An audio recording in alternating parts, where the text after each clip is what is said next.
Nous avons terminé avec les annonces. Alors maintenant, rentrons dans notre thème du soir. Et nous allons commencer par parler d'alchimie, de théosophie et de Rose-Croix. Et tout cela en rapport avec la philosophie moderne. Parce que, Alain Pascal, vous avez cherché à savoir d'où provenaient les inspirations, les aspirations et les influences méconnues qu'on trouve derrière la philosophie moderne, et vous remontez très loin dans le passé. Vous parlez notamment beaucoup de théosophie, c'est dans votre livre intitulé « Les sources occultes de la philosophie moderne », sous-titré « De la gnose à la théosophie », donc aux éditions des Cimes. Et vous parlez beaucoup dans ce livre en particulier d'un certain Jacob Böhm, dont nous parlerons ce soir, qui a un rôle important et souvent trop méconnu. Totalement méconnu. Ouais. Ouais, pas totalement, mais en très grande partie. Je pense qu'assez peu d'étudiants en philosophie le connaissent. Et alors que Böhm est un personnage que j'ai découvert il y a une 40aine d'années, et par le biais d'un philosophe russe qui s'appelait Berdaïev, et on découvre que Böhm est en fait l'ancêtre de l'idéalisme allemand. Avant le premier philosophe dit moderne, c'est-à-dire Descartes, Böhm écrit avant Descartes. Il y a déjà un idéalisme dans Böhm, et que le plus grand philosophe allemand, qui est Hegel, s'est référé à Böhm en disant toute la philosophie allemande descendait de Böhm. Quand j'étais jeune, donc la philosophie me passionnait, et à l'époque, à l'université, le grand Manitou était Jean Kelevitch, et il commençait ses cours en disant « Nous ne parlerons pas de la philosophie allemande ». Donc évidemment, ça m'a tout de suite intéressé, en me disant mais pourquoi ne parlons pas de la philosophie allemande ? C'est pas parce qu'en fait elle descend de Böhm. Et Böhm, lui, est influencé par un certain nombre de courants ésotériques, donc dont nous allons parler, c'est-à-dire réservés à des initiés. Et ce qui veut dire que toute la philosophie moderne a une double lecture. Une lecture pour les étudiants, si on peut dire, une lecture universitaire, et une lecture pour les initiés. Et je voudrais tout de suite dire qu'on n'est pas dans la théorie, parce que la Révolution française a substitué à la tradition chrétienne, qui était la tradition de notre civilisation, la religion chrétienne, la civilisation chrétienne était en place, et nous sommes passés à une civilisation, si on peut appeler ça une civilisation, parce que ça tourne à la barbarie, fondée sur une philosophie. Donc, si vous voulez, de Descartes à la Révolution, ça c'est un parcours qui n'est pas contesté, aucun professeur pourra dire le contraire. À partir de Descartes, la philosophie moderne va se progresser, si on peut s'exprimer ainsi, aller de pire en pire, et aboutir à la Révolution. Et il faut savoir qu'à la Révolution, sur les jeux de cartes, on a remplacé les rois par les philosophes. Donc, si vous voulez, c'est véritablement symptomatique. Donc, nous ne sommes pas dans la théorie. Et la philosophie moderne a donc des sources occultes qui ne sont évidemment pas connues du grand public, sur lesquelles je me suis penché. Alors précisons, parce qu'une oreille inattentive pourrait croire que vous rejetez la philosophie, condamnez les philosophes en bloc. Or, il existe une bonne philosophie. Oui, il y a une philosophie chrétienne. Oui. Il y a d'abord une philosophie ancienne, païenne, Platon, Aristote. Oui, ou profane en tout cas. Voilà. Et ensuite, vous avez une philosophie qu'on peut dire chrétienne, qui est la scolastique, c'est-à-dire qui est du XIe au XIIIe siècle, le rationalisme et le réalisme scolastique qui sont développés de saint Anselme à saint Thomas. Bon. Ça, c'est une philosophie compatible avec le christianisme. Ah oui, c'est peut-être pas tout à fait la même chose que philosophie chrétienne. Oui, est-ce qu'on peut parler de philosophie chrétienne ? La philosophie est indépendante de la foi, mais... Je vais être un peu taquin, mais est-ce qu'on peut parler de philosophie chrétienne ? Alors, moi, j'écris le terme entre guillemets, parce qu'en fait, les deux s'opposent, évidemment. Ne s'opposent pas totalement, mais si vous voulez... Ils ne sont pas du même ordre. La philosophie, depuis toujours, s'est opposée à la religion. C'était déjà le cas en Grèce. Les philosophes grecs ont détruit la religion grecque. Alors, dans le bon sens à l'époque, puisque Platon et Aristote ont promu l'idée d'un Dieu unique, alors que les Grecs vivaient sur un panthéon de dieux multiples. Donc, si vous voulez, il y a toujours eu cette antinomie. Mais la philosophie, évidemment, a été mise au service de la foi par les hellénistes chrétiens dès les premiers siècles. Je racontais ça dans un autre livre. Et par les scolastiques du XIe au XIIIe. Donc, la philosophie peut servir la foi. Elle n'est pas la foi. On n'a pas démontré la foi, puisqu'il y a une part de révélation. Mais plus le raisonnement et plus la raison humaine peut confirmer le bien fondé de la foi, plus la philosophie est intéressante. Et je dirais aujourd'hui, à contrario, parce que moi finalement je me suis passionné pour la philosophie en considérant ce que j'appelle l'échec moderne. J'ai été traumatisé sur un plan mental, parce qu'il n'y a pas d'autre mot, par le XXe siècle, qui est un siècle de barbarie, où on a tué quasiment 200 millions de personnes innocentes dans un monde sans Dieu. C'est-à-dire ce sont les athéismes qui ont, ou le paganisme, néopaganisme et athéisme qui ont tué 200 millions d'êtres humains. On n'en parle jamais. La mémoire ne leur est jamais rendue. Et ce sont des victimes de la philosophie moderne. La philosophie moderne ayant rompu avec l'intelligence du christianisme, à cause de Descartes, donc j'ai écrit un autre livre là-dessus, les conséquences se sont enchaînées, les décadences se sont enchaînées, jusqu'au communisme, jusqu'à tous ces morts, tous ces innocents victimes du monde sans Dieu. Donc il est, à mon avis, urgent que le monde redécouvre l'intelligence du christianisme, c'est-à-dire comment une civilisation peut vivre dans la paix et non pas dans un état de guerre. Donc nous ne sommes pas dans un débat intellectuel, nous sommes dans le fondement d'une civilisation, ou de son écroulement. Ah oui, bon, les idées mènent le monde, de toute façon. Donc, comme le dit l'adage, si l'on s'intéresse aux événements, si l'on veut même jouer un rôle, il faut remonter à l'origine, qui est dans le monde des idées. Bon. Se moquer, c'est Pascal qui disait ça, se moquer de la philosophie. C'est vraiment philosopher. C'est vraiment philosopher. La philosophie est partout, voilà. Alors, je voudrais que vous définissiez quelques termes, donc, qui ont servi à l'intitulé de cette émission. Oui. Alchimie, théosophie. Alors voilà, Böhm. Alors ce qu'il y a de différent entre Böhm et Descartes, c'est que Jacob Böhm, qui est un Allemand, qui vit de 1575 à 1624, est ce qu'on appelle un théosophe. La théosophie, littéralement, ça veut dire la sagesse de Dieu. Étudier la sagesse de Dieu. Alors, il ne faut pas confondre avec la théologie, qui est la science de Dieu. Et avec une doctrine qu'on avait connue en Orient dans les premiers siècles, qui s'appelle la théosis, qui est une sorte d'aboutissement de la mystique. Bon, c'est pas la même chose. Le problème de la théosophie, c'est que cette connaissance de Dieu est en fait celle d'un Dieu qui serait la nature. Donc on est dans le cadre de ce que l'Église condamne et appelle un panthéisme. Donc on ne peut pas être un théosophe chrétien et un théosophe parce que dans la théosophie, la nature est considérée comme le corps de Dieu. C'est aussi très actuel. Parce que la religion, entre guillemets, du mondialisme devient, par le biais de l'écologie, un culte de la déesse nature, qui a aussi été vénérée pendant tout le XVIIIe siècle. Et donc, si vous voulez, on revient, en fait, à la base de ce qu'était la théosophie. Les sources de la théosophie remontent. Alors vous m'avez posé la question sur l'alchimie, c'est-à-dire que l'alchimie est une science égyptienne. Vous savez que c'est une science qui pensait à aboutir à la transmutation des métaux. Il y avait aussi un élixir d'immortalité. Ce qui est intéressant de noter, c'est que à partir du IIe siècle après Jésus-Christ, j'insiste bien après Jésus-Christ, l'alchimie s'est mélangée, ils sont très proches, avec l'hermétisme. Vous avez la tradition hermétique, on appelle ça l'hermétisme alchimique. Et à partir de ce moment-là, il ne s'est plus simplement agi d'une transformation des métaux, il s'est agi d'une initiation de l'homme, c'est-à-dire d'une transformation de l'homme. Pour reprendre les termes qui ont été employés à cette époque-là, déjà, c'est d'une pierre morte, l'homme étant considéré comme une pierre morte, de devenir une pierre vivante, et atteindre finalement au bout d'une initiation ce que les alchimistes ont appelé la pierre philosophale. Et de la pierre philosophale à la philosophie moderne, il y a bien entendu une filiation. Ce qui est très intéressant dans la tradition hermétique, c'est que le monde serait créé par un esprit androgyne. Là encore, c'est d'actualité, parce que dans l'hermétisme, l'homme est considéré comme une partie, comme ce qu'ils appellent le microcosme d'un Dieu qui est le macrocosme, qui est un Dieu unique. L'homme est une individuation, ce qu'on appelle une individuation du macrocosme.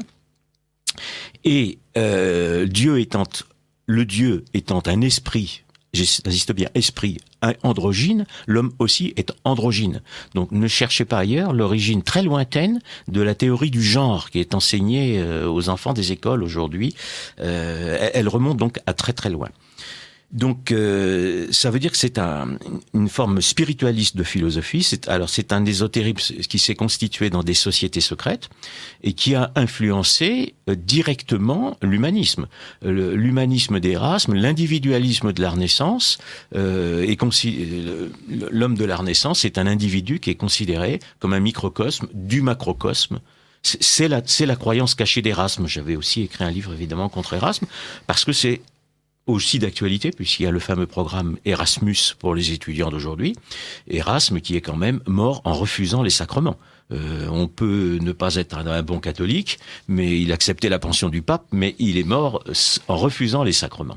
Donc on est vraiment dans une hostilité au catholicisme, et qu'évidemment, de l'humanisme de la Renaissance à la philosophie des droits de l'homme, qui est la religion, entre guillemets, obligatoire d'aujourd'hui, la filiation est encore une fois directe. Donc nous sommes vraiment avec l'hermétisme et l'alchimie, aux premières sources occultes de la philosophie des droits de l'homme.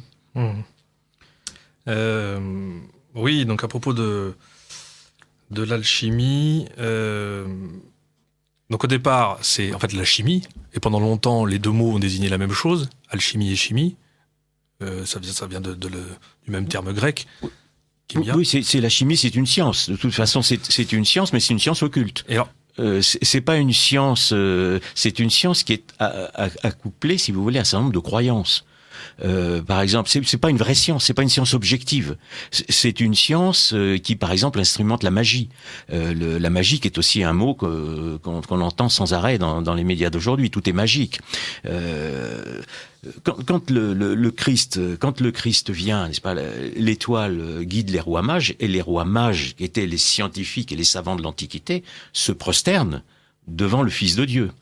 Donc, si vous voulez, les mages n'ont jamais accepté la soumission au Fils de Dieu, et le premier gnostique, c'est Simon. Vous ne parlez pas des rois mages, non. Non, pas des rois mages. Non, les rois mages se sont prosternés. Mais j'entends les adeptes de la magie. Oui. Pardon, bien sûr, les rois mages se sont prosternés. Ils sont repartis par un autre chemin. Ils sont repartis par un autre chemin par mesure de sécurité. Peut-être qu'ils étaient plus mages quand ils sont repartis, d'ailleurs. Mais voilà, ils ont changé de vie sans doute. Voilà, mais ce que je veux dire, c'est qu'après, ceux qui détenaient la magie, si vous voulez, les secrets de la magie, qui avaient une énorme influence à l'époque, auprès des empereurs, les initiés. Aujourd'hui, c'est les francs-maçons, mais à l'époque, c'était les initiés qui étaient auprès des empereurs à Rome. C'était exactement la même chose.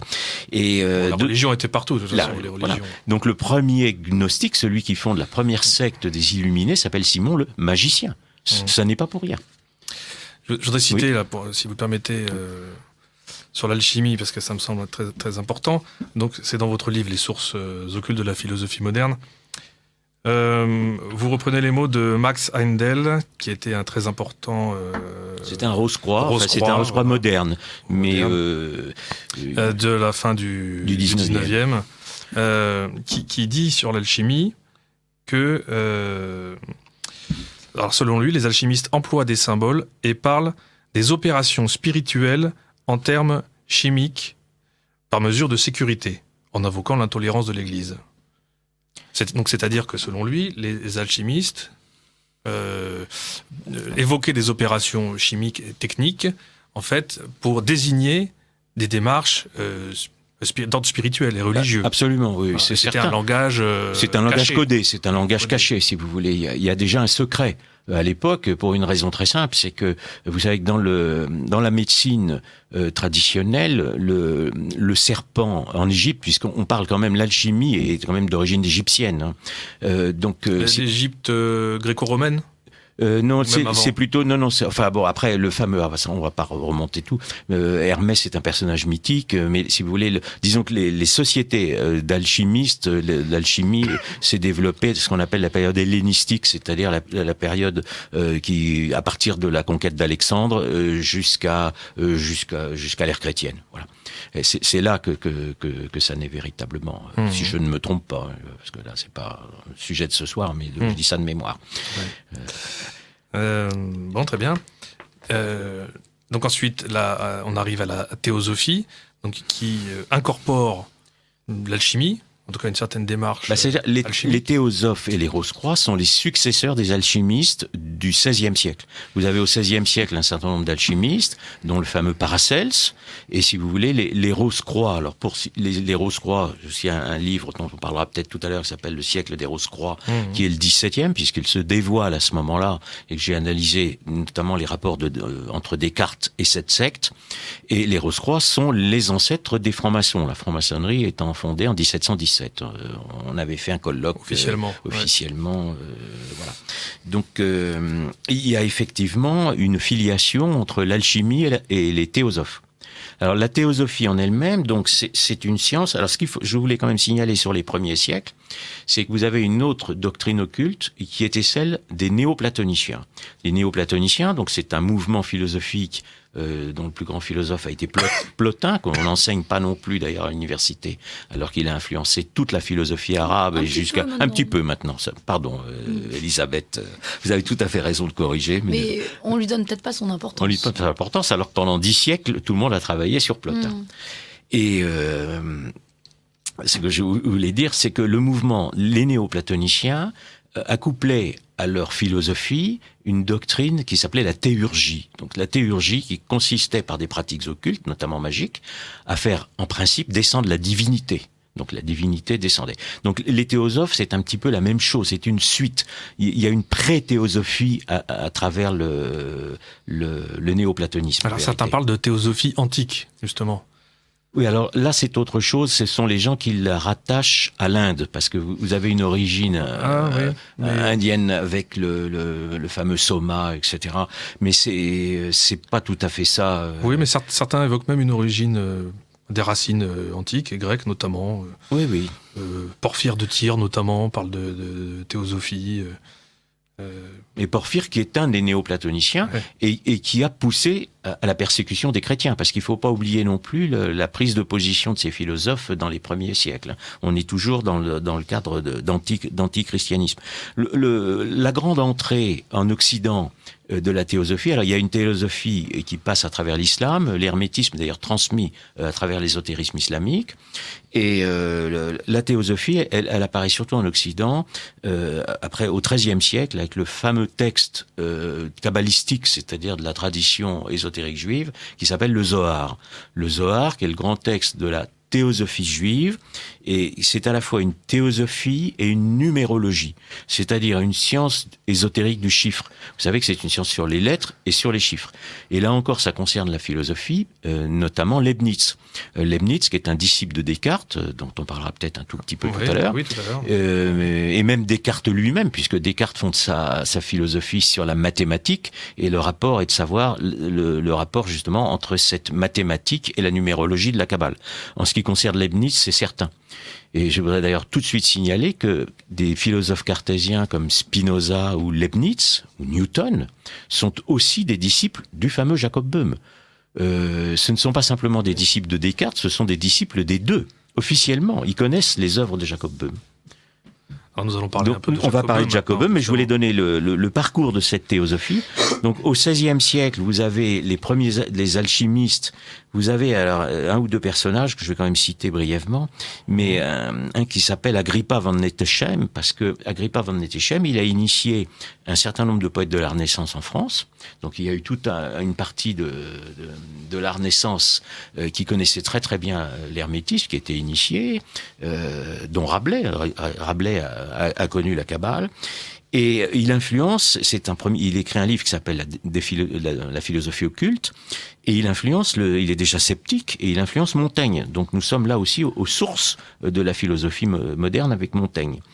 Et puis le fameux Paracels, dont son vrai nom c'est Van Hohenheim, qui meurt vers 1541, qui est un contemporain d'Erasme et de Luther, et qui est un pré-Rose-Croix, c'est-à-dire quand au XVIIe siècle les Rose-Croix vont écrire leur manifeste, ils vont se référer à Paracels.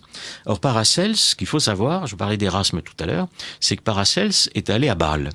Il est allé à Bâle, invité par Froben, qui était l'éditeur d'Erasme, et qu'il a rencontré Erasme. Et que Paracels était lié à des sociétés secrètes qui étaient derrière la révolution luthérienne, derrière les suites de la réforme, puisque Luther a fait une fausse réforme et qu'ensuite il y a des véritables révolutions partout. Il y a des sociétés secrètes derrière cette réforme. Vous en parlez dans un de vos livres. Dans un livre qui s'appelle La réforme, cette révolution, l'aspect révolutionnaire de la réforme. Et il y a parmi ces parmi les relations de Paracelse, ce que l'on appelle les anabaptistes. Les anabaptistes qui sont les premiers communistes protestants. Et Böhm va être influencé, alors c'était un ensemble de sectes qui se répandent, Böhm vit en Silésie, donc il y a des sectes, ce sont des gens qui pensent avoir des illuminations intérieures, ce sont des illuminés, et ils vont s'opposer entre eux, ils vont s'opposer avec les luthériens, et Böhm va vivre son enfance dans un milieu où les gens se trucident, c'est-à-dire que les sectes protestantes se tuent entre elles. Il y a beaucoup de conflits. C'est le chaos. Et c'est le chaos. Lui-même né en milieu luthérien. Il est luthérien. Ils sont tous protestants. C'est-à-dire qu'en vérité, tous les philosophes du XVIIe siècle après Descartes, notamment les philosophes anglais, sont des protestants. Bon, c'est certain. Sauf Spinoza, qui lui est juif, mais qui est en Hollande. Mais si vous voulez, les autres, ce sont des philosophes protestants. Et Böhm, lui aussi, naît dans un milieu protestant. Et donc, après, Paracelse, je termine là-dessus. On voyage ce soir. Oui, on voyage dans le temps. On voyage dans le temps. Oui, mais tout à l'heure, les Pays-Bas, Londres aussi, tout est lié. Les sociétés secrètes sont liées d'un pays à l'autre, à l'époque comme aujourd'hui. Donc, si vous voulez, il est certain que les gens voyagent. Par exemple, Paracelse a des disciples qui vont dans l'Europe entière. Et quand le mouvement Rose-Croix va naître, ce sont au départ des théosophes paracelsiens qui vont le fonder.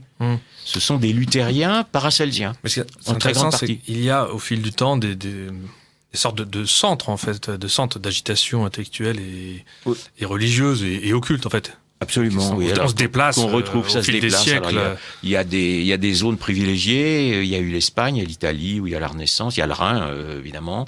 Et ensuite, quand on va arriver au XVIIe siècle, avec les Rose-Croix, il y aura une jonction entre les alchimistes de Londres et de Prague. Donc, si vous voulez, vous aurez à ce moment-là, on va être au début du XVIIe siècle, et encore là, des gens qui sont extrêmement importants, qu'on connaît peu, mais en Angleterre, vous avez par exemple John Dee, qui est un alchimiste, et qui est à la fois le conseiller de la grande Élisabeth et de l'empereur Rodolphe II. Et les monarques ne prennent pas de décision sans le consulter. Or, John Dee est un Rose-Croix ou un pré-Rose-Croix, puisqu'un de ses textes sera repris dans les manifestes Rose-Croix. Et simplement pour l'anecdote, mais il avait un numéro, c'est un agent secret, parce qu'il est employé par les premiers services secrets, et il avait comme code le numéro 007. Donc je pense que Fleming était tout à fait au courant de ce genre de choses quand il a écrit ces romans d'espionnage qui sont des anticipations et calqués souvent sur les réalités. Ouais. Les alchimistes de l'époque, il y en a un autre qui s'appelle Michel Mayer, qui font des allers-retours entre Londres, Prague. Vous savez, Prague est la grande ville des alchimistes. Et justement, bon, par rapport à Descartes... Et pas que d'ailleurs. Il n'y a pas que... Golem, là, c'est... Oui, alors Prague aussi. À Prague aussi, bien entendu. Descartes, par exemple, va servir le duc de Nassau, et quand il est, parce que vous savez que Descartes, après ses études, rentre dans l'armée, mais il s'engage pas dans une armée, pas dans l'armée française, et il va s'engager dans une armée protestante. Il sert le duc de Nassau, qui est à l'origine de toute la dynastie Orange, qui va prendre le pouvoir après en Angleterre, avec évidemment des réseaux secrets. Et Descartes est employé par le duc de Nassau, en même temps que le fameux Michel Mayer, qui est un alchimiste qui fait des allers-retours entre Prague et Londres. Donc, si vous voulez, on est vraiment là, j'essaye de restituer dans mes livres les réseaux secrets qui sont derrière les intellectuels. Alors, écoutez, je vous propose qu'Elisabeth nous fasse quelques petits rappels avant que nous reprenions. Vous êtes bien sur Radio Courtoisie, à l'écoute du libre journal de la France profonde de Thibaut de Chassey, jusqu'à 23h. N'hésitez pas à poser vos questions donc au 01 46 51 00 85 par téléphone ou par adresse courriel radiocourtoisie.fr. Alors nous avons quelques questions. Alors, rappelons que nous recevons Alain Pascal. Ah oui, bien entendu, pardon. On m'a pas préparé ma petite fiche. Ce soir, oui, donc c'est Alain Pascal qui nous parle donc à propos de ses ouvrages, en particulier la théosophie, l'alchimie, les Rose-Croix. Voilà, l'histoire occulte. Histoire occulte. Alors, un auditeur vous remercie pour cette très belle émission. Pouvez-vous citer quelques grands noms de la théosophie et nous en parler un petit peu? C'est ce que vous êtes déjà un peu en train de faire. J'ai commencé sur les... Donc le message nous parvient. Voilà. Oui, bien sûr, les pré-théosophes. Donc ça, j'ai parlé de Paracelse. Et bon, je vais parler de Jacob Böhm parce que c'est quand même le plus grand, c'est le plus grand théosophe. Juste quand même le situer dans un contexte de ce que l'on appelle la seconde réforme. C'est-à-dire que les alchimistes justement du XVIe siècle ont appelé à une seconde réforme qui irait plus loin que la première et qui réussirait une unification des religions. Donc on est là en fait à l'origine de l'œcuménisme contemporain, pour être très précis.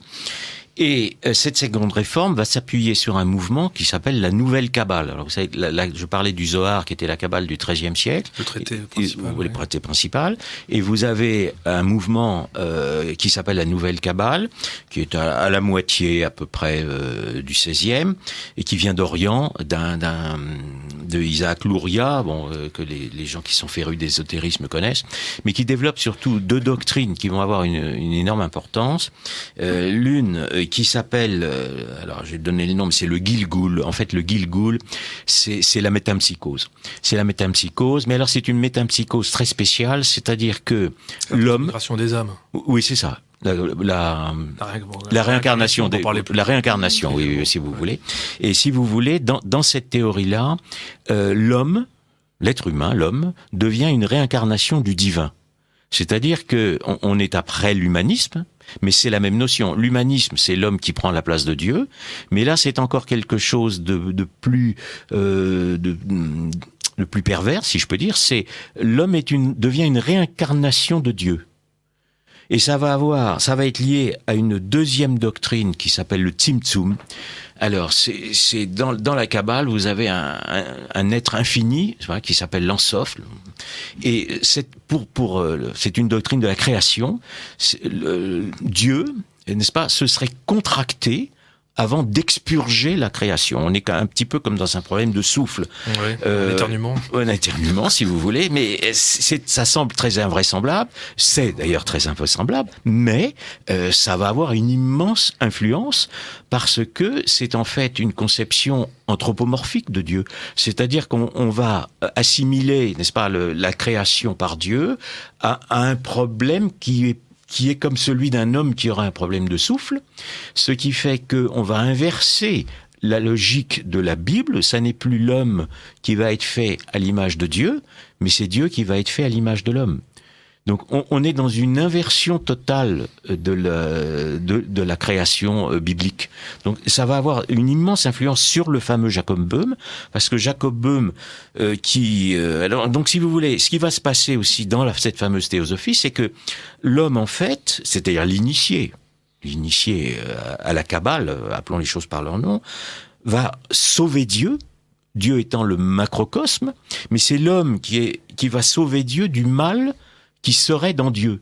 C'est-à-dire que déjà dans les gnostiques, en considérant le mal qui était dans la nature, les gnostiques avaient accusé Dieu du mal, alors que le mal vient de la révolte de l'ange, de Lucifer, etc., et du péché originel. Là, c'est une démarche inverse. Dieu devient responsable du mal. Donc l'homme va sauver Dieu du mal qui est en lui.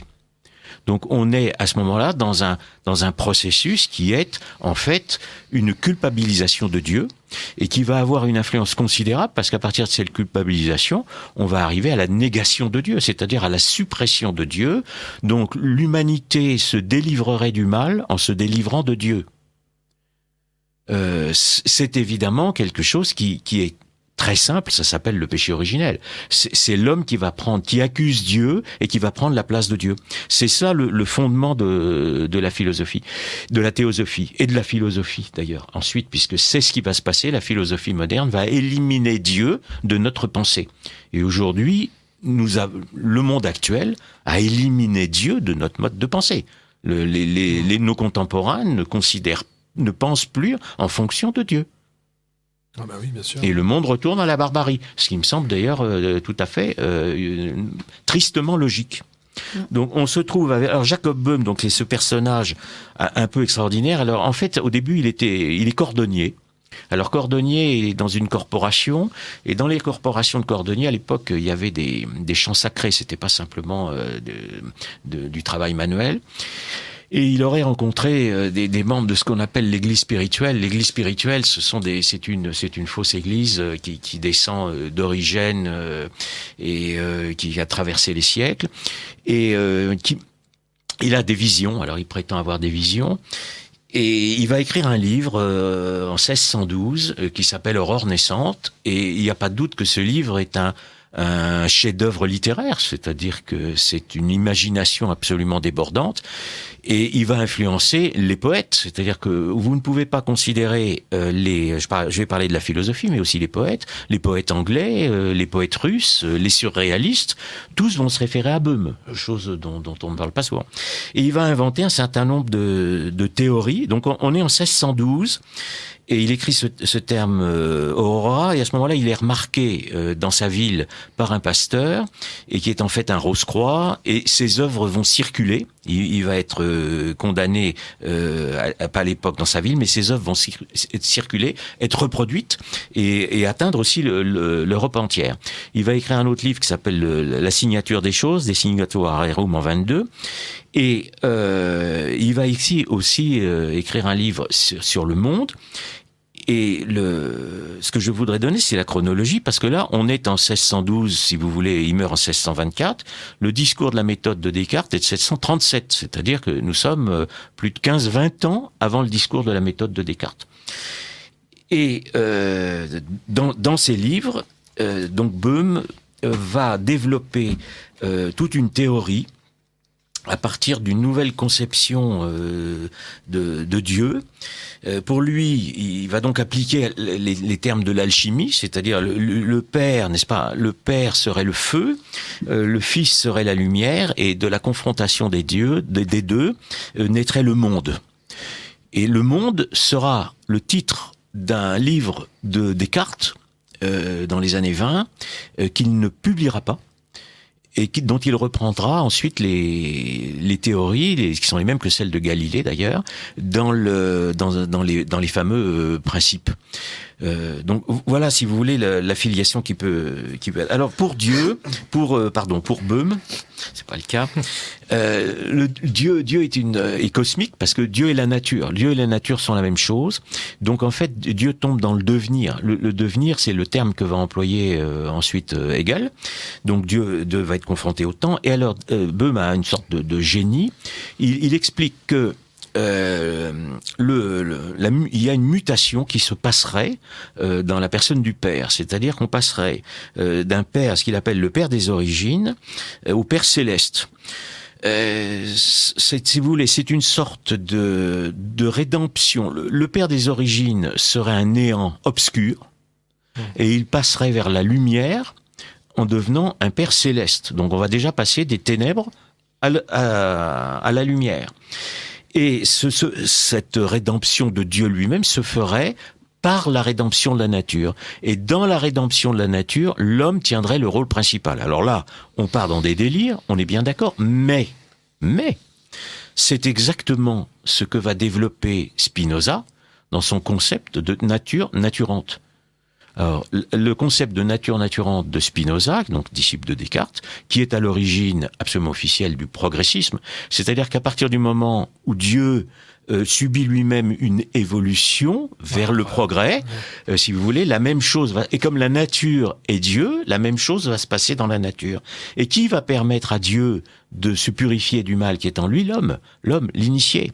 Donc à ce moment-là, la raison humaine, les philosophes vont transposer ça en philosophie en disant la raison humaine va purifier Dieu, prendre la place de Dieu et purifier Dieu. Tout ça est dans Böhm. Alors c'est dans un langage poétique, c'est dans un langage imaginatif, si on peut dire, mais c'est ce qui va se passer ensuite en philosophie.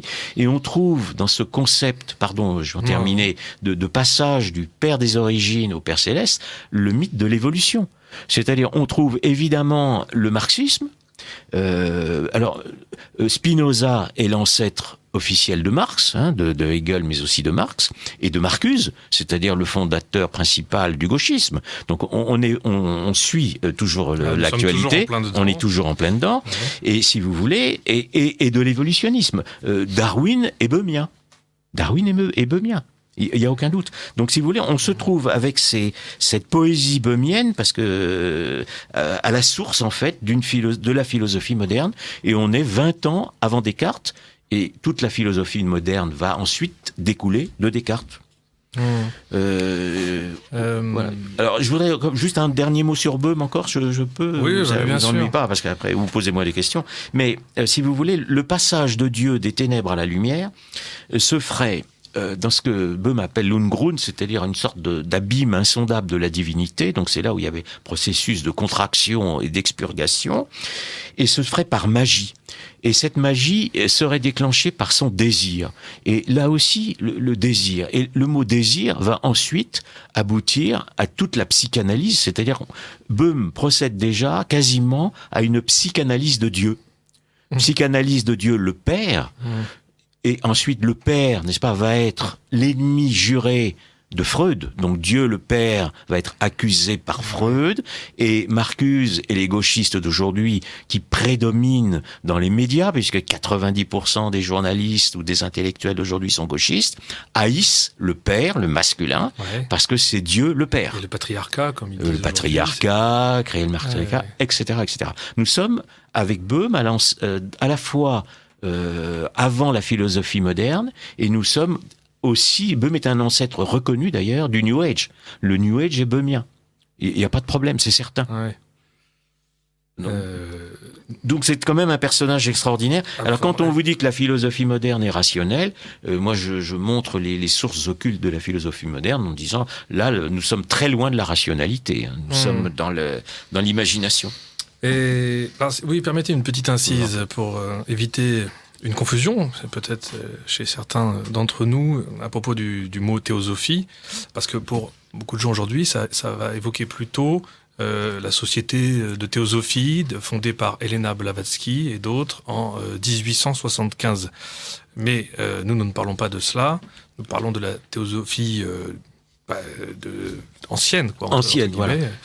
Mais il y a une filiation, évidemment, mais c'est pas tout à fait la même chose. Pas la même chose. Blavatsky a ajouté d'autres éléments, une sorte de syncrétisme avec le bouddhisme et l'hindouisme, etc.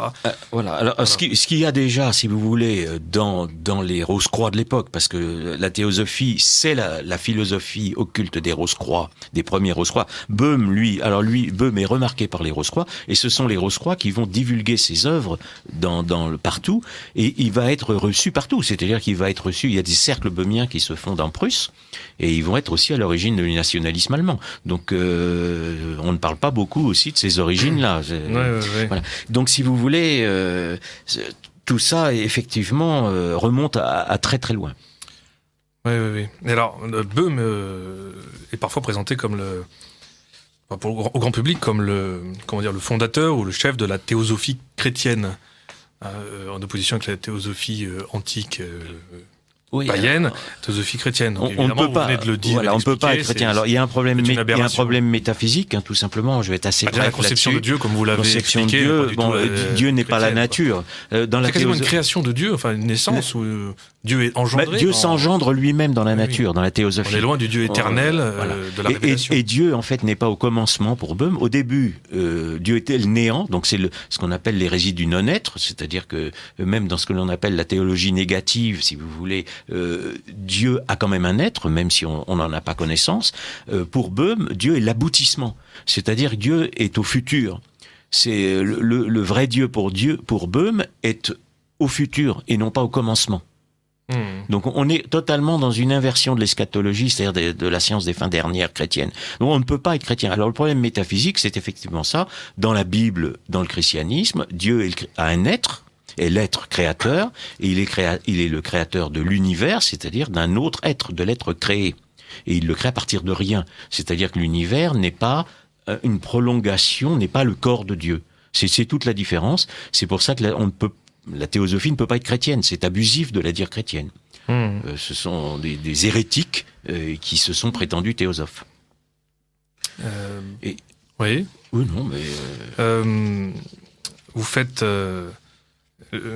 grief à Boehme de grands mots, toujours modernes, toujours d'actualité. Alors c'est toujours dans votre livre « Les sources occultes de la philosophie moderne », qui parle beaucoup de Jacob Boehme, mais pas que. Je vais citer un petit passage de ce livre, donc sur ce que vous reprochez principalement à Boehme pour aujourd'hui, de grandes accusations. La première est l'accusation d'irrationalisme portée contre le catholicisme. Donc je cite. « En déshonorant l'eschatologie, Boehme a permis que la mystique et la foi soient pour longtemps rejetées dans l'irrationnel, mensonge énorme, mais efficace. Combien de contemporains savent-ils que ce n'est pas la foi qui est irrationnelle, mais le fidéisme ? Et pourtant, l'Église a toujours affirmé que l'eschatologie était un sujet trop sérieux pour le faire dépendre des visions incertaines d'un individu. Se prétendait-il illuminé par le Saint-Esprit ?» Je continue la citation, c'est page 236 si vous cherchez. Oui, je sais pas. Malheureusement, avec Boehme, le mystère de Dieu, le pourquoi de la création et de sa finalité, sont plus que détournés de l'orthodoxie. Ils sont profanés. L'homme lumineux, entre guillemets, peut s'affirmer l'égal de Dieu et devenir le moteur de l'histoire, et le pire s'annonce, le renversement de l'ordre social chrétien et l'avènement des temps modernes. À constater où va le monde, il viendra peut-être à quelques-uns la nostalgie de la rationalité supérieure du dogme chrétien. Car les pères de l'Église avaient prévu ce qui nous arrive, fût-ce comme la pire hypothèse. Ils ont toujours dit que dresser l'homme contre Dieu mènerait l'humain à l'abîme. Ce qui arrive aujourd'hui n'est donc ni nouveau ni surprenant, c'est la sanction de la négation de la vérité. Vérité avec une majuscule. Fin de citation. Donc ça, c'est la première accusation que vous portez contre lui, c'est-à-dire l'accusation justement d'irrationalisme contre le catholicisme. Et puis la deuxième, c'est la nuisance de l'anthropomorphisme, de la conception boehmienne de Dieu. Bah oui, parce que si Dieu devient un produit de notre imagination, on peut le nier beaucoup plus facilement, évidemment. C'est une réduction. C'est-à-dire oui, puis du coup, on s'affranchit aussi des lois. On s'affranchit des lois, on transgresse les lois. C'est la porte ouverte à la transgression générale. C'est ça le. Et l'homme comme moteur et comme même réparateur de l'univers, est-ce qu'il n'y a pas un lien avec le tikkun olam, tikkun olam, vous savez, dans la Kabbale aussi. Ce rôle que doit avoir l'homme de réparation de la création. Oui, c'est-à-dire que l'homme devient, dans la Kabbale, il connaît l'ordonnancement chiffré de la nature. C'est la source de la prétention scientifique, c'est-à-dire que réduire la nature à un chiffre, et donc connaître la nature. Et pour le théosophe, puisque la nature est Dieu, en connaissant la nature, on connaît Dieu. Et en fait, puisque l'homme est un microcosme du Dieu nature, du macrocosme, le Dieu est dans l'homme. Donc, en connaissant l'homme lui-même, l'homme devient Dieu et se connaît lui-même et connaît Dieu. Voilà le raisonnement. C'est tout simplement le péché originel. Je veux dire, c'est une résurgence du péché originel. On peut pas appeler ça autrement. Et la conséquence est la même, c'est la chute. On appellera ça comme on veut, c'est-à-dire la chute, c'est la confrontation à la mort. Ouais. Alors, pour résumer, quelles seraient les principales caractéristiques de la pensée théosophique ? Là, on a déjà vu une conception anthropomorphique de Dieu. Que pouvez-vous dire d'autre dans les grandes lignes ? Je pense avoir à peu près... L'illumination. Alors l'illumination, ça va être aussi extrêmement important. Et puis toute cette démarche d'une initiation qui va être promue pour se libérer de Dieu. C'est ça. Et c'est là où ça va concerner... il y a une légende Rose-Croix que je raconte, que je décrypte dans ce livre, et qui va directement concerner la franc-maçonnerie, puisque les Rose-Croix vont ensuite fonder la franc-maçonnerie. C'est-à-dire que l'initié Rose-Croix va suivre une initiation pour redevenir ce qu'on appelle le retour à l'état primordial, c'est-à-dire à l'état de l'homme avant la chute. Évidemment, c'est totalement fictif. Et les philosophes vont transposer ça ensuite dans le fameux état de nature. L'homme ensuite va être bon par nature dans la philosophie du XVIIe siècle, dans Hobbes ou dans, après dans Rousseau évidemment au XVIIIe, parce que il sera un homme d'avant la chute. C'est l'homme avant la Bible. Et on rend Dieu coupable de l'obscurité, de l'obscurantisme, parce que Dieu a interdit à l'homme de manger le fruit de l'arbre de la connaissance. Donc Dieu devient responsable de l'ignorance. Et de la fameuse... Juste un aparté, mais par exemple Newton, la fameuse pomme de Newton, quand elle tombe à ses pieds, pomme, c'est pas qui représente la gnose, puisque l'homme c'est le fruit de l'arbre défendu, donc l'homme, la pomme tombe aux pieds de Newton, ce qui est d'ailleurs un épisode légendaire plus ou moins créé après, divulgué en tout cas par Voltaire, tombe aux pieds de Newton par attraction tellurique, c'est-à-dire que la pomme est attirée par le centre de la Terre. Au centre de la Terre, il y a le feu, il y a Lucifer. Et elle n'est pas cueillie par l'homme et la femme. Donc l'homme est innocent du péché originel. On est toujours dans cette démarche du refus du péché originel. Alors ce qu'il faut savoir, c'est que dans cette légende Rose-Croix, il est fait directement allusion au porteur de lumière, le porteur des lumières des Rose-Croix, c'est-à-dire Lucifer. Donc Lucifer apporte la connaissance aux êtres humains pour qu'ils se libèrent de Dieu, qui leur a empêché d'accéder à la connaissance. Et on est là à la source de toutes les initiations qui vont suivre. Et un certain nombre de philosophes modernes, un grand nombre de philosophes modernes seront francs-maçons au XVIIIe siècle. Je raconterai ça dans un futur livre, mais enfin, que ce soit Voltaire, la plupart, beaucoup d'encyclopédistes, Voltaire, lui, se dira carrément, Voltaire écrit à Damy Laville, qui est un philosophe mineur des Lumières, mais il s'écrit frère en Belzébuth. Donc, si vous voulez, ça n'est pas une plaisanterie. Ce sont vraiment des gens qui ont le culte de Lucifer. Et les Rose-Croix vénère Lucifer, qui est le porteur de lumière. Donc le feu est au centre de la terre et Lucifer apporte sa lumière aux humains. Donc c'est une libération de Dieu. On va se libérer de Dieu en opposant la raison humaine à Dieu. Ce que va faire Descartes 20 ans après. Voilà. Ça me fait penser à l'acronyme Vitriol, vous parlez de centre de la Terre. Mais absolument, je fais le rapprochement d'ailleurs avec l'initiation maçonnique. Auditeurs c'est très simple. L'initiation maçonnique fait référence à cette fameuse formule Vitriol qui vient des alchimistes. Et j'ai là sous les yeux un dictionnaire maçonnique, le fameux Ligou, qui écrit très bien.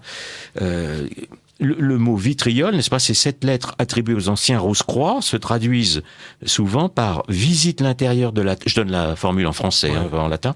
Visite l'intérieur de la terre, en la rectifiant, tu trouveras la pierre occulte.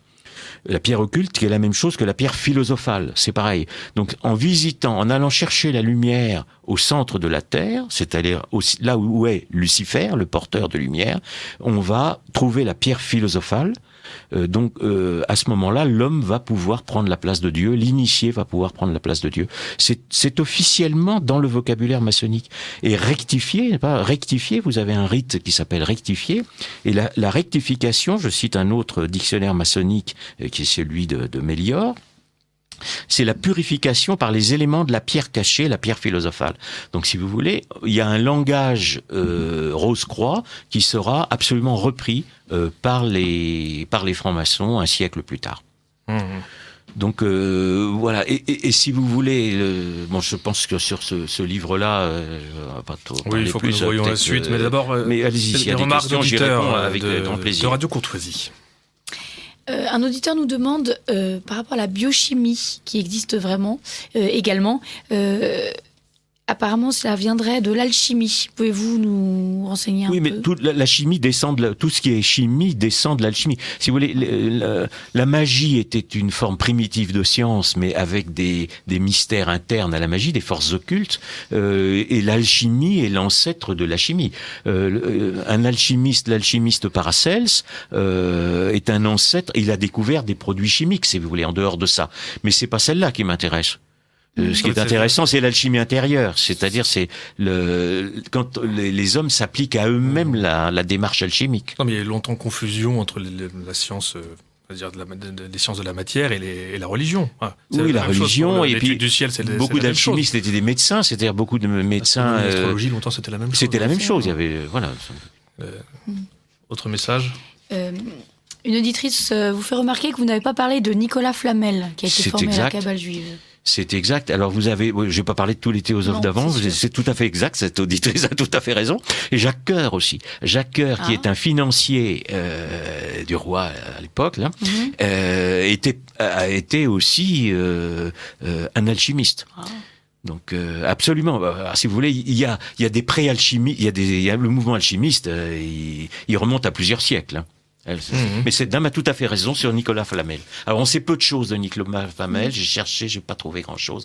Autant j'ai plutôt écrit sur Böhm, puisque j'avais connu il y a une quarantaine d'années le grand spécialiste de Böhm, qui était Alexis Klimov, qui était un philosophe d'origine russe mais au Canada, qui était à l'université de Trois-Rivières, et avec lequel j'ai beaucoup correspondu sur Böhm. Voilà. Qui a écrit d'ailleurs, qui est le plus grand spécialiste de Böhm, qui est mort il y a quelques années maintenant. D'accord. Alors, une autre remarque de cette auditrice, un peu technique, par rapport au Tzimtzum. Oui. Alors, le Tzimtzum est le fait qu'à la fin de la création, Dieu se soit rétracté pour permettre à l'homme de respirer et de développer ses capacités sans être écrasé par la puissance de Dieu. Il s'agit d'une belle morale pour l'homme. Chaque homme, avec son ego démesuré, devrait se rétracter un peu pour laisser la place à l'autre. Alors, qu'en pensez-vous ? Cette dame en connaît plus que moi sur le Tzimtzum. Moi, je me suis intéressé simplement aux suites philosophiques. On voit quand même que ça met un peu sur un même plan Dieu et l'homme, puisqu'il ne pourrait pas tenir... Voilà, c'est quand même une divinisation de l'homme, donc si vous voulez, et un anthropomorphisme de Dieu surtout. Dieu n'a pas de problème de souffle. Nous, oui, ça va nous arriver, mais Dieu n'a pas de problème de souffle. Et nous n'avons pas de problème de place. Non plus. Et ni d'espace, évidemment, puisque ça, voilà. C'est un langage très imagé qui correspond à qui n'est pas spirituel en fin de compte, je pense. Non. Ouais. Voilà pour les messages. Alors, il faut passer maintenant à l'autre thème. Oui, mais voilà. Simplement pour dire aussi, parce que je parlais de la franc-maçonnerie, mais les Rose-Croix dans leur légende vont se dire les fils de la veuve. C'est très intéressant parce que c'est la veuve pour eux. Alors là aussi, ça va rejoindre l'actualité. Je vais être assez bref là-dessus, mais pour les Rose-Croix, dans la légende Rose-Croix, Ève est créée avant Adam. C'est-à-dire que le féminin précède le masculin et est supérieur au masculin. Et Ève aurait été engendrée par un esprit luciférien. C'est un peu du délire, mais enfin c'est comme ça. Samaël, et vous avez bien lu mon livre, je vous remercie Thibaut de Chasset. Et Caïn, n'est-ce pas, est le fils de Samaël, c'est-à-dire de l'esprit luciférien et d'Ève. Et quand ils sont, alors en fait Adam n'est pas créé, et quand ils sont chassés insulte contre notre mère. Bien Ève. sûr, et ensuite ils sont chassés donc du paradis, et Ève devient la première veuve. Et Caïn est le fils de la veuve. Et les francs-maçons vont se dire des fils de Caïn. C'est une symbolique que connaissait déjà il y a très longtemps Saint-Augustin. Parce que Saint-Augustin oppose déjà les fils de Caïn, fils Caïn, fils de Seth. C'est toujours les deux étendards. On est toujours dans les mêmes modes de raisonnement. Mais les francs-maçons vont se prétendre les fils de Caïn, c'est-à-dire ils auront le signe. Et ensuite, dans la légende Rose-Croix, Adam avec Ève, alors Adam n'est qu'un homme, et avec Ève ils ont Abel, etc. Et toute l'histoire continue.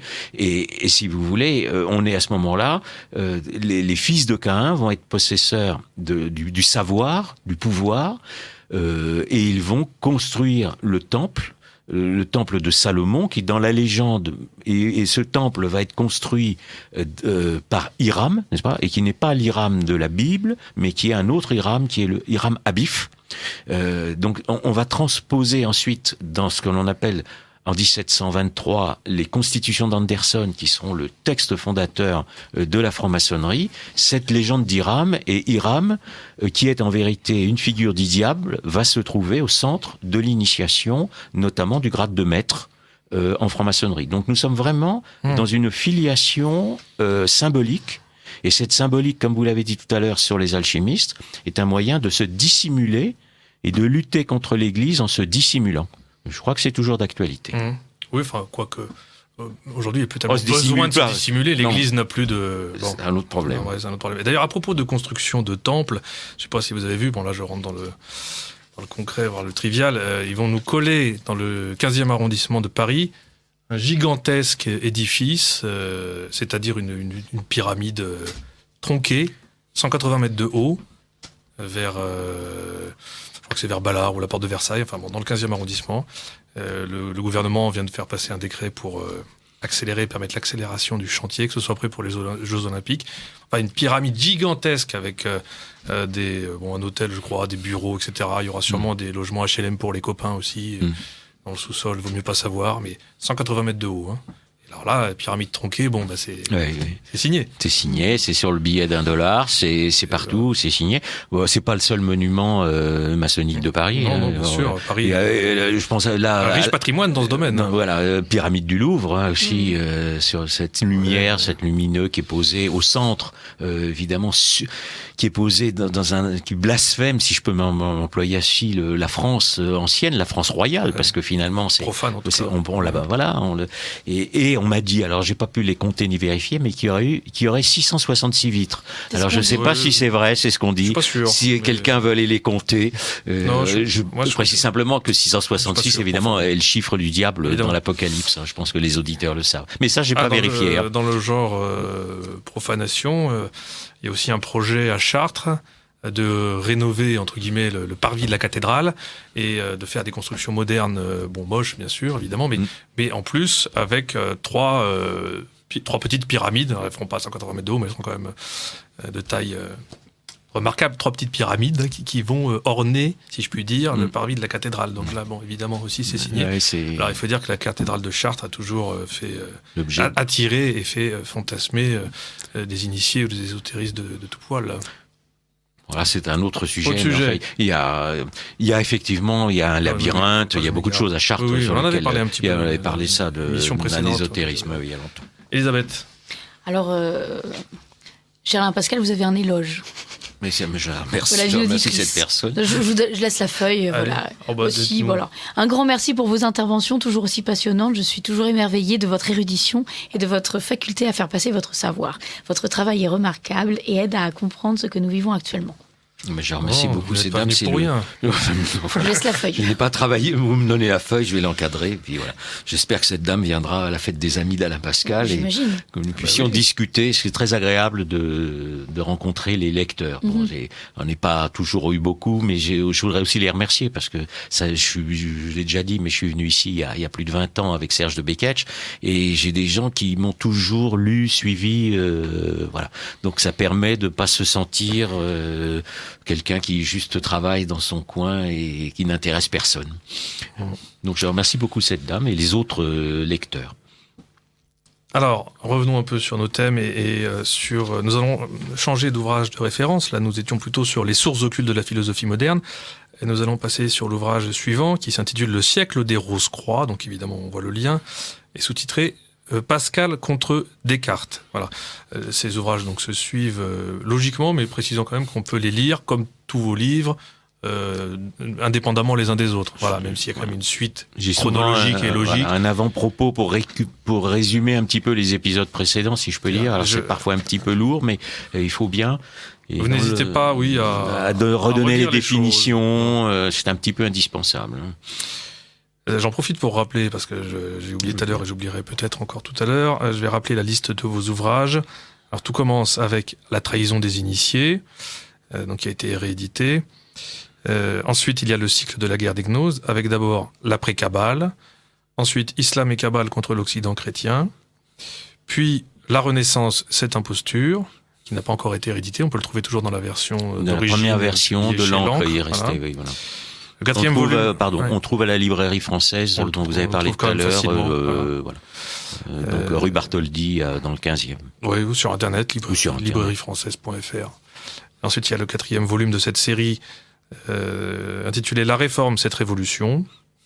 Puis nous passons sur une nouvelle série intitulée La conspiration des philosophes, donc avec les sources occultes de la philosophie moderne, et le siècle des Rose-Croix. Et puis pour finir, il y a un autre livre hors série, plus d'actualité, mai 68 et la destruction de la France. Enfin, quand je dis plus d'actualité, c'est qu'il est peut-être plus politique, voilà. Il évoque davantage l'actualité immédiate. Alors je précise simplement que, je ne vais pas parler de ce livre, mais ça n'est pas un livre sur les événements ou les faux événements de mai 68, c'est un livre sur l'ésotérisme et la philosophie de mai 68. Et notamment, justement, la haine du père et le combat contre le masculin assimilé à Dieu le Père. Donc c'est l'angle religieux et ésotérique de la philosophie de mai 68 et de tous ces concepteurs, Marcuse, toute cette filiation. Et les effets désastreux de tout ce qui a été prévu, puisque c'est un véritable plan notamment par Marcuse, sur notre pays. Sur la France. Et que, comme tous les gens qui étaient vivants déjà en 1968, quand on compare la France d'il y a 50 ans et la France d'aujourd'hui, je plains nous et les nouvelles générations. Ah oui. Ça n'a plus rien à voir. Marcuse, Herbert Marcuse, donc, qui fait la jonction entre le freudisme et le marxisme. Et le marxisme, voilà, c'est un freudo-marxiste, et c'est un descendant de Böhm, hein. Il y a aucun doute.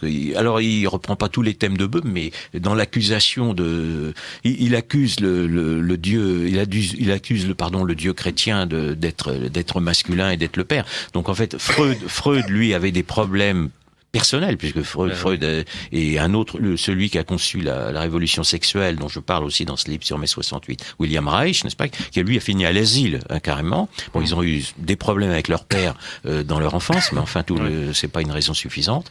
Donc, ils ont la haine du père et ils transposent cette haine du père sur Dieu le Père. Donc, le gauchisme, le vrai but du gauchisme, c'est une lutte contre Dieu. Oui, et plus généralement contre l'ordre naturel. Contre l'ordre naturel, contre aussi l'humanité créée par Dieu.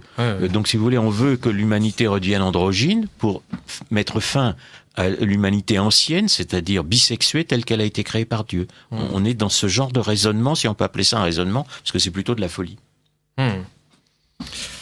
Bon, je voudrais que nous parlions un petit peu de Blaise Pascal et de René Descartes, qui ont tout de même un certain nombre de points communs. Alors, c'est à peu près la même époque. Blaise Pascal naît en 1623 et meurt en 1662. Très jeune, à 39 ans. Quel drame. Oui. Qu'aurait-il pu donner d'autre s'il avait vécu plus longtemps ? Et donc René Descartes, qui lui naît en 1596 et qui rend l'âme en 1650. Alors, ils ont des points communs. Ce sont évidemment deux esprits brillants, de génie, on peut le dire, qui ont fait avancer les connaissances scientifiques. Ils étaient notamment tous les deux mathématiciens et physiciens, philosophes aussi. Voilà. Et pour Pascal, il était en plus théologien, moraliste, et inventeur. Oui, je ne dirais pas que Pascal Dieu sait que je suis un admirateur de Pascal, mais je ne dirais pas qu'il était un théologien.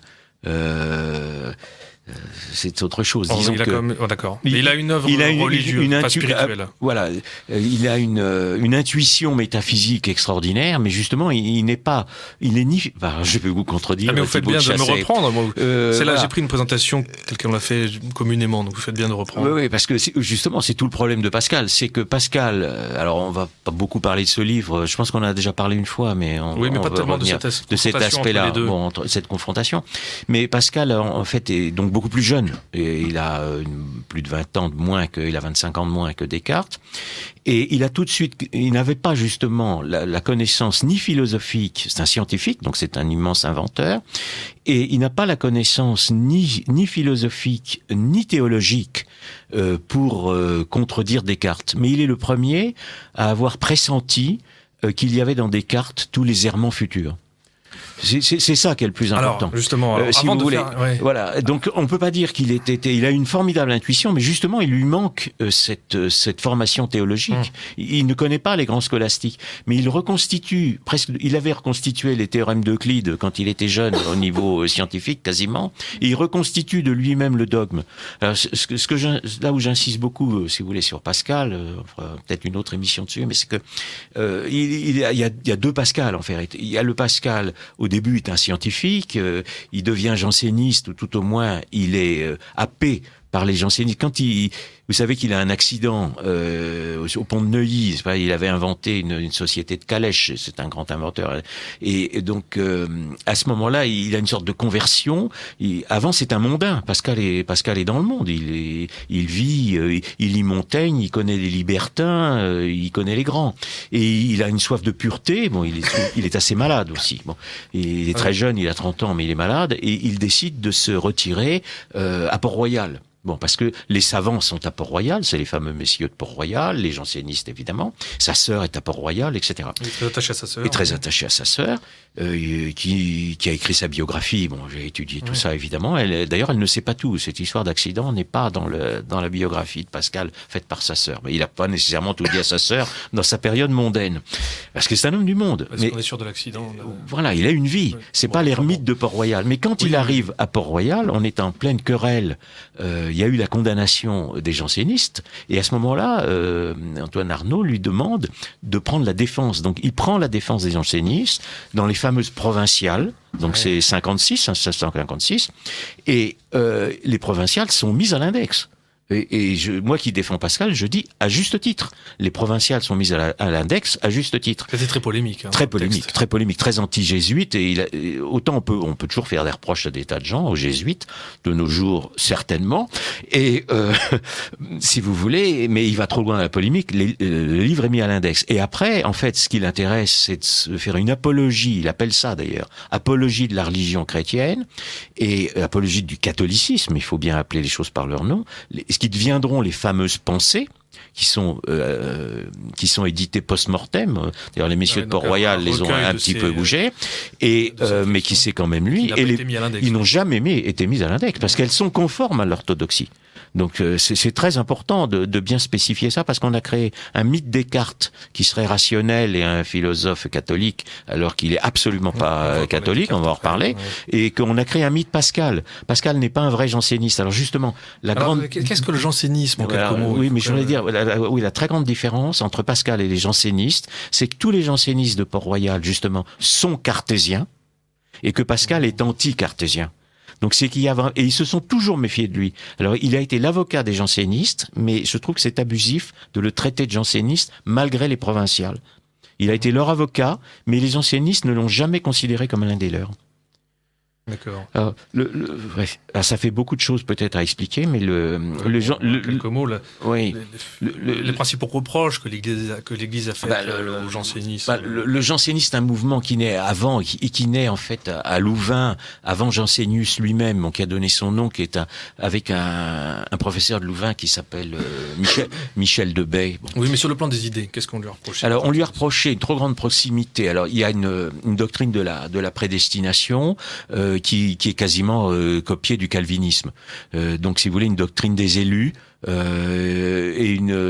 Donc là, si vous voulez, là ça a été, et puis aussi un puritanisme excessif. Il faut savoir que le catholicisme, n'est-ce pas, n'est pas puritain, ça n'est pas la même chose.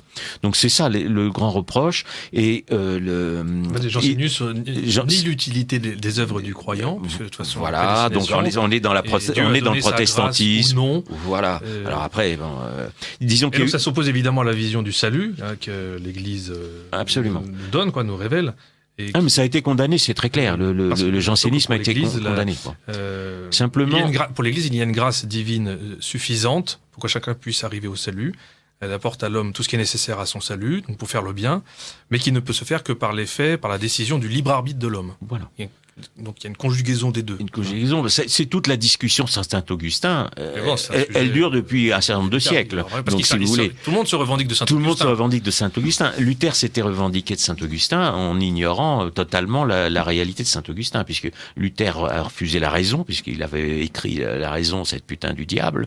Et oui, excusez-moi, on est sur Radio Courtoisie, mais c'est du français. Mais et si vous voulez, alors que Saint-Augustin a prôné la raison, n'est-ce pas? Comprendre pour croire. Donc, si vous voulez croire pour comprendre et comprendre pour croire. Donc, si vous voulez, la raison n'est pas un obstacle à la foi. Au contraire, elle doit aider à fortifier la foi. Elle ne peut pas tout expliquer, mais elle doit l'aider. C'est dans Saint-Augustin, avant Saint-Thomas.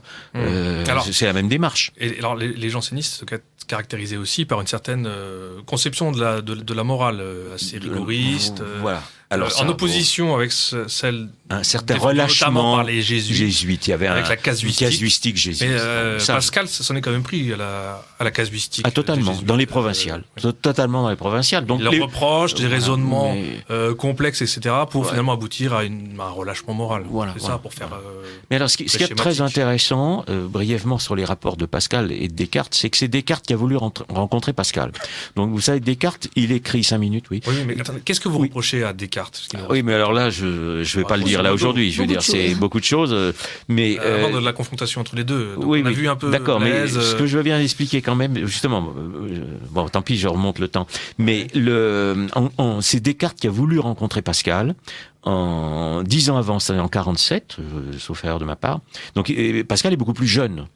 Et quand on demande à Pascal ce qu'il pense après cet entretien, ils n'étaient pas d'accord sur le vide. Bon, ça c'est une discussion scientifique. Et il dit Descartes est un bon mathématicien, ce qu'il voulait dire en philosophie. Je ne suis pas du tout d'accord. Et si vous voulez, donc il a été le premier à pressentir qu'il y avait dans Descartes l'athéisme futur. Voilà. Alors, ce que je reproche à Descartes, c'est très simple. Il n'était pas, lui, précisons quand même. Descartes n'était pas athée. Descartes n'était pas athée. Mais si vous voulez, l'idée de Dieu. Voilà. Mais il l'a fait. Alors là, faut reprendre toutes les. Je veux bien reprendre ça, mais en 5 minutes, ça va être très difficile. Nous avions fait une émission. On avait fait une émission déjà sur Descartes. Je pense. On avait fait déjà une émission, le livre évidemment, où on peut en refaire une autre. Mais si vous voulez, le fameux "je suis" cogitum, le fameux cogito, c'est-à-dire je pense donc je suis, est une inversion, ce que j'avais sans doute expliqué ici, de l'épistémologie, c'est-à-dire de la théorie de la connaissance chrétienne, où on dit je suis, c'est-à-dire Dieu m'a créé et il m'a donné la faculté de penser, il m'a donné une raison naturelle, et donc je peux penser et raisonner. Alors que la démarche de Descartes est une inversion de cela. Je pense, donc je suis. C'est-à-dire que c'est ma pensée qui crée mon propre être. Et Descartes va encore plus loin, puisqu'il dit « je pense Dieu, donc Dieu est ». Et à ce moment-là, on revient dans la conception de la théosophie. Et c'est la naissance du subjectivisme. C'est la naissance du subjectivisme, mais ça veut dire... Et aussi de Dieu comme conception humaine. On n'a plus à ce moment-là la révélation par Dieu, c'est l'homme qui a une idée de Dieu. Donc parce qu'on a simplement une idée de Dieu, Dieu existerait. Alors ça a été dans la scolastique un des arguments. Si on a l'idée, c'était Saint Anselme, si on a se tout faire de ma part, si j'ai pas révisé ma théologie avant de venir, mais si on a une idée de Dieu, une idée d'un être parfait, c'est que Dieu existe, etc. Mais ça, c'est on veut placer l'homme au service de Dieu. Tandis que Descartes, lui, il met Dieu. Ce que lui reproche Pascal, d'ailleurs, notamment cette fameuse citation, c'est que de mettre le monde en mouvement, n'est-ce pas? Et après, il n'a plus rien à faire de Dieu. Et ce Dieu devient un Dieu anthropomorphique, c'est-à-dire, il rejoint la conception de Böhm.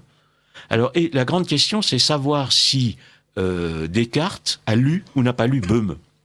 Mais ce qu'il y a de certain, c'est quand Descartes est à Ulm, c'est-à-dire qu'il est en Allemagne, vous savez qu'il a son illumination, il a l'illumination de sa philosophie, il est à Ulm, et il est en contact avec des mathématiciens, dont Beckmann et Fowler, qui sont des Rose-Croix, et tous ces Rose-Croix connaissent Böhm. Donc, si vous voulez, Descartes n'a peut-être pas lu directement Böhm, mais il connaît des Rose-Croix et il transpose en vérité, de mon point de vue, l'illumination des Rose-Croix. Il est illuminé par des Rose-Croix, c'est qu'il lui donne l'idée de fonder sa philosophie non plus sur la théologie, mais sur la science.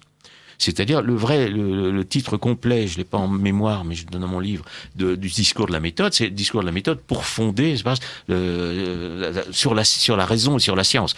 Ça n'est plus à partir de la révélation. Alors Descartes prétend montrer l'existence de Dieu, mais ça a déjà été fait. Et en fait, il ouvre la porte à la négation de Dieu. Alors je pourrais l'expliquer plus longuement. Et il faut pas oublier que justement, Descartes accouple à son rationalisme, pseudo-rationalisme, le mécanisme, c'est-à-dire c'est une théorie mathématique de l'époque et qui est aujourd'hui obsolète. Mais le rationalisme de Descartes serait toujours rationnel.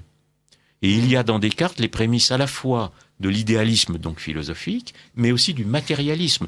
Il y a dans Descartes le matérialisme. Donc, si vous voulez, les successeurs des Descartes qui sont des matérialistes, notamment évidemment Spinoza, encore qu'il soit un peu au-delà d'un matérialiste, mais qu'importe, ne trahissent pas Descartes. Il y a dans Descartes déjà les prémices du matérialisme. Et quand Descartes a été contesté en 1937, c'était l'anniversaire du discours de la méthode, il a été défendu en France par les communistes et Sartre.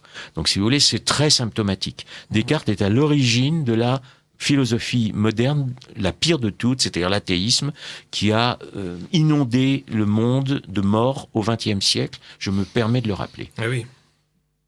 Donc à Descartes, vous opposez la figure de Blaise Pascal, qui selon vous mérite d'être mise davantage à je détruis le mythe Descartes rationnel et je détruis le mythe d'un Pascal qui ne serait pas catholique.